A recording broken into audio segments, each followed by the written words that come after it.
I think most people have not paid attention. They think beauty means it must be sunrise, sunset at the most. The very way a person walks is beautiful, that geometrically things have fallen into place. The cosmos itself is perfection of geometry. If I look at a man or a woman, first thing is, I see their geometry from head to toe.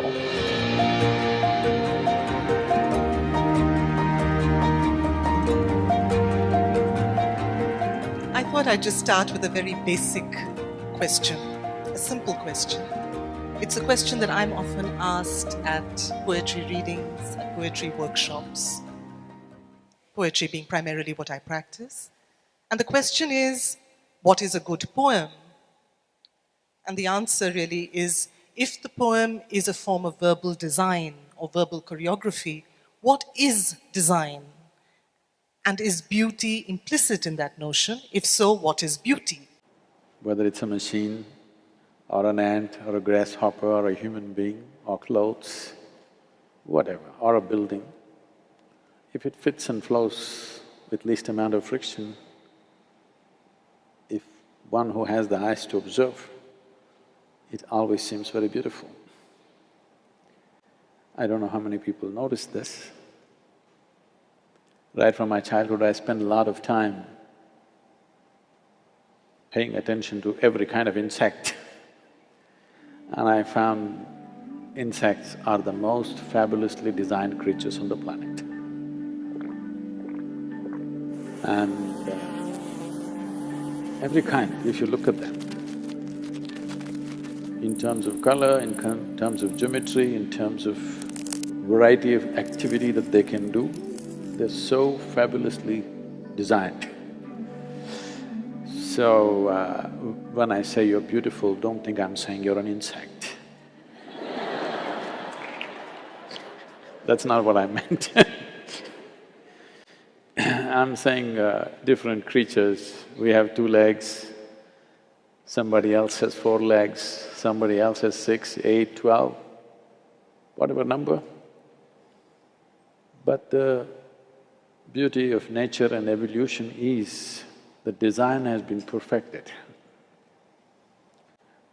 I think most people have not paid attention. They think beauty means it must be sunrise, sunset at the most. Small things are very beautifully made because with least amount of friction, they've learned to function. If you look at… if you look at the activity, if you measure the activity, let's say of an insect, how much activity an insect is performing for how many calories that he consumes.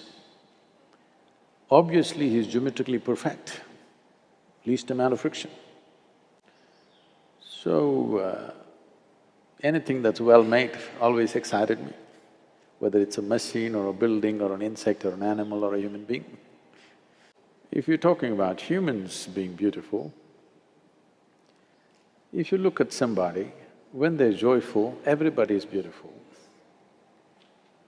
Whatever the shape of the nose or the chin, when you see them in a joyful condition, they're always beautiful. With the best, whatever is considered the best shape of the nose or the chin, when they're in bad states, they don't look beautiful anymore. So, if you are in an exuberant state of life, you will look beautiful, in the face, I mean.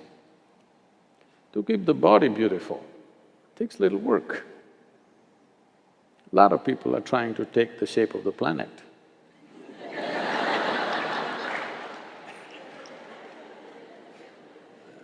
No, I'm not saying in an insulting way, I'm saying… when you look at the world, particularly when I travel outside the country, India, also in India, not so in rural India, if you go to urban India, when I was growing up in school, there were only 2 fat kids, only 2. And we always thought, they were like stood out because all of us were scrawny, because there was so much activity and so many things to do. But today you see children getting off a school bus, almost 40–50% are like this. Maybe it's part of the evolution that they're trying to become like the planet. So, isn't a round person beautiful?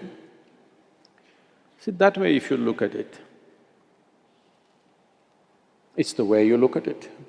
You can look at anything as beautiful. If you are in a certain state, everything looks beautiful, that's different.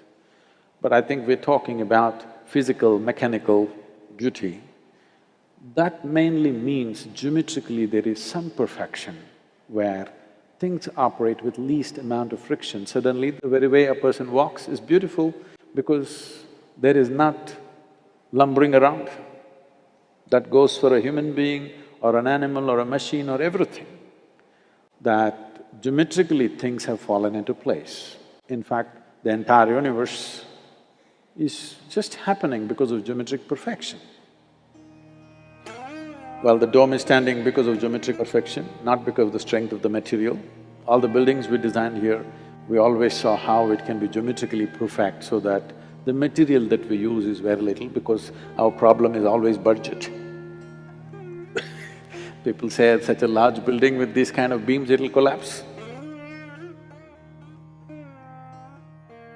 It will not, because geometrically it's been thought through.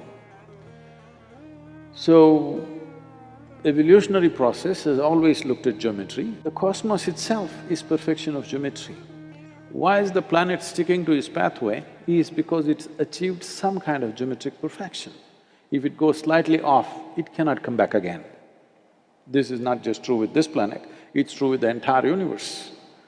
So, in my mind, it's always been like this.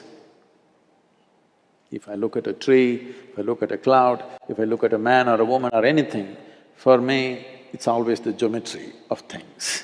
First thing is, I see their geometry from head to toe. Afterwards, all the other things. Because geometrically, it should be right. Only then it will stay. Otherwise, its very life is reduced. Life of a building or an animal or a creature or anything, any form in the existence, if it doesn't find some kind of geometric harmony, then it will go before its time. The entire yogic system is just that. To align your body to the cosmic geometry, so that if you sit here for 2 days, it's still no issue because you have understood the geometry of the body.